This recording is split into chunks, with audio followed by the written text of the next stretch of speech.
Как да остана жив повече от 24 часа в Бургас? 1. При навлизането в карантинната зона на Бургас, оставете шопския диалект. 2. Силно се препоръчват хладни оръжия. При неналичието на хладни оръжия, моля набавете си огнестрелни такива. При неналичието на каквито и да било средства за самосъхранение, не бягайте, рано или късно ще ви настигнат.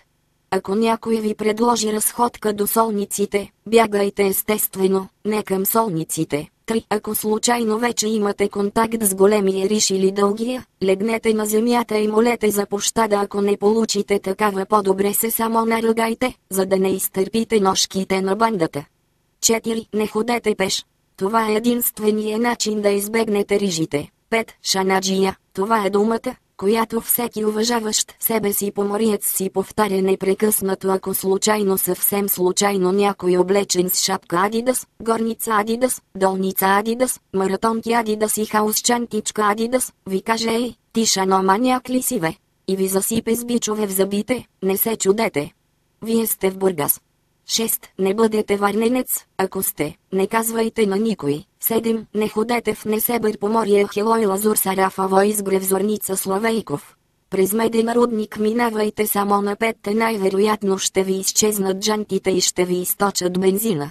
8. Ако на улицата, в магазина, в парка или където и да е пред вас някой бъде пребит, намушкан или прострелян, по никакъв начин не трябва да изглеждате впечатлен, шокиран или дори развълнуван. С такова поведение липсата на бургаско гражданство моментално ще бъде разкрита и ще привлечете внимание. Привличане на внимание равно неприятности равно вижте какво се е случило на този пред вас.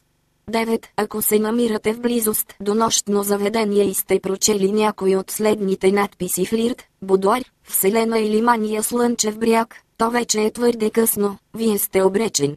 Не, че на друго място шанса ви да оцелеете е по-голям. Ако се намирате в близост или вътре в някое от останалите нощни заведения, какво въобще правите вътре и все още сте жив, не правете никакви резки движения, по никакъв повод не вдигайте глава, задължително правете път на всички, не разговаряйте с абсолютно никого, изчезвайте ако още е възможно по най-бързия начин. Не гледайте охраната на дискотеката в очите. Всъщност не гледайте никого в очите. Винаги носете марля или кърпа, често има обгазяване. 10. Да си Чък Норис. И малко обяснение относно кой филм се прожектира в Бургас и до ден днешен. В Бургас винаги е 95 до 98 година, златните мутренски години. Дискотеките биват наричани понякога боксов ринг, клетката на кеча, татеми или по-простичко, гробници. Пред дискотека флирт в Меден рудник и плочките бият. Качулката моментално ти дава плюс 10 бонус точки живот. Татуировки на глезена и на врата ти носят плюс 20 бонус точки живот. Наличието и на двете екстри в комбинация Samsung, маратонки, чантичка Adidas, един истински шаноманяк и качулка те превръща в безсмъртен. Случайни хора не носят Adidas. Носещият Adidas е не случайен. Не се ебавай с него, той е силен и мощен. Познава рижите? BMW е автомобилният еквивалент на Adidas. В Бургас вода не се пие. В Бургас понятието вода се изчерпва с обобщително насочен към морето пръст на обясняващия. Обясняващия е изконсумирал поне 7 литра течности в последните 48 часа, като никоя от тях не съдържа вода. Това не е Спарта, това е Бургас.